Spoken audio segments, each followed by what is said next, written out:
이재명 후보는 코리아 디스카운트를 해소해 주가 5천 시대를 열겠다고 호언장담했습니다. 본인을 휴면 갭이라고 표현했지만 실상 그의 경제 공략을 살펴보면 개미 투자자를 몰살시킬 개미 할기임이 확실합니다.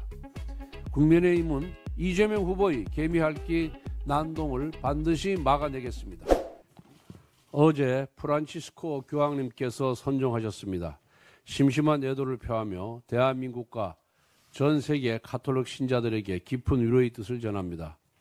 교황님은 항상 소탈하고 진솔한 모습으로 전 세계 빈민과 소외 계층을 어루만져 주셨습니다. 특히 2014년 우리나라를 방문하셔서 세월호 참사 유족들의 아픔을 위로해 주셨고, 최근에도 영남 지역 산불 희생자들을 위해 전해주신 애도의 뜻을 우리 모두 잊지 않고 있습니다. 다시 한번 교황님의 선종에 깊은 애도를 표합니다. 중국이 서해의 한중 잠정 조치 수역에 시추선을 개조한 고정구조물을 설치한 사실이 드러났습니다.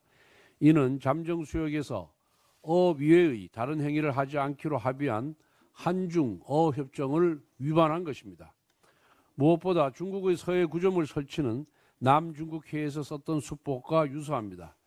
10여 년 전 중국은 남중국해에 인공섬을 알박기하고 남중국해 상당 부분을 중국 영해라고 주장하면서 잠식했습니다.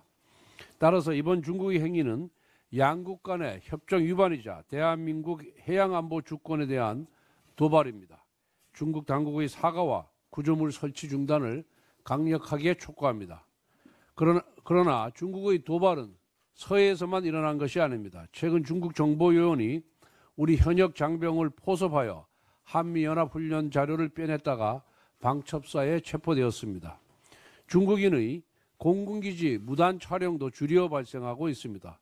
바로 어제도 주한미군 오산기지를 촬영하던 중국인 2명이 적발됐습니다. 지난달에는 공군기지 4곳과 국제공항 3곳을 촬영한 중국 국적의 10대 2명이 체포된 바 있습니다. 하지만 현행법상 중국인의 간첩 행위를 간첩죄로 처벌할 수 없습니다. 간첩죄 적용 범위를 적극, 즉 북한에서 외국으로 확대하는 간첩법 개정안이 민주당의 반대로 가로막혀 있기 때문입니다. 민주당이 간첩법 개정에 반대하는 근본적 이유는 친중, 사대주의 때문입니다. 과거 문재인 대통령은 중국몽을 함께 하겠다고 했습니다. 이재명 후보는 빈손을 비벼대며 중국인에게 셋세하면 된다고 했습니다. 지금 진행되고 있는 중국의 서해 공정에 대해서도 단 한마디도 못하고 침묵하고 있습니다. 지난 대선 때 국민의힘이 외국인의 과도한 건강보험 혜택을 지적하자 이재명 후보는 외국인 혐오, 극우 포퓰리즘이라고 비난했습니다. 광주광역시의 정률성 기념사업을 비판하자 민주당 의원은 중국 혐오라고 비난했습니다. 이재명 후보와 민주당이 이처럼 친중, 굴종으로 일관하고 있으니 중국이 대한민국을 가벼이 보는 것입니다. 지난 20일 민주당은 공식 논평을 통해 중국의 서해 구조물 설치를 비판했습니다. 이러한 입장에 손톱만한 진정성이 있다면 간첩법 개정안부터 적극 협조할 것을 강력 촉구합니다. 어제 이재명 후보는 코리아 디스카운트를 해소해 주가 5천 시대를 열겠다고 호언장담했습니다.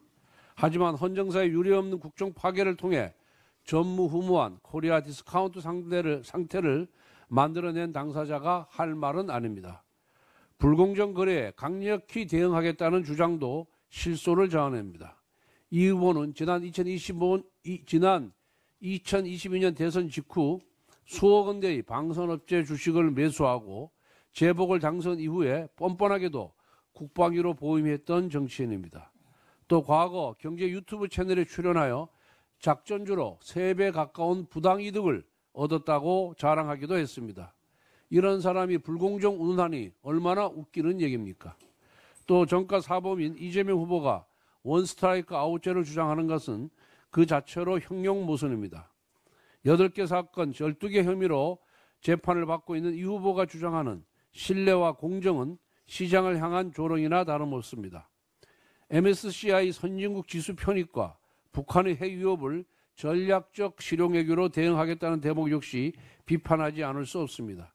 이재명 후보는 경기지사 시절 경기도가 북한에 지급해야 할 스마트팜 사업비 500만 달러와 자신의 방북비 300만 달러 등 총 800만 달러를 김성태 전 쌍방울 회장이 대신 내도록 한 혐의로 재판을 받고 있습니다.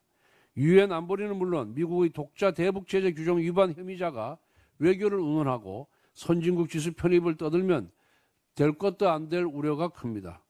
한편 이재명 후보는 본인을 휴면 갭이라고 표현했지만 실상 그의 경제 공략을 살펴보면 개미 투자자를 몰살시킬 개미 할기임이 확실합니다. TSMC를 입에 달고 다니지만 정작 TSMC가 시행 중인 노동시간 특례 제도의 국내 도입은 철저히 외면합니다. 엔비디아 운운하지만 다른 자리에서는 재벌 해체를 선동하고 있습니다. 자본시장법이라는 합리적인 대안이 있음에도 오직 정략적 이유만으로 상법 개정안을 다시 밀어붙이겠다고 합니다. 여기에 끝없는 불법 파업을 조장하는 노란봉투법, 기업의 영업비밀 제출을 강제하는 국회 증언감정법까지 반기업, 반시장 입법들도 줄지어 있습니다. 이처럼 대기업은 해체하고 불법 대북 송금은 하청 주고 무한 파업을 조장하며 영업기밀은 유출하고 국내 기업에게 규제만 더한다는데 무슨 수로 주가 5천을 달성할 수 있겠습니까? 국민의힘은 이재명 후보의 개미핥기 난동을 반드시 막아내겠습니다.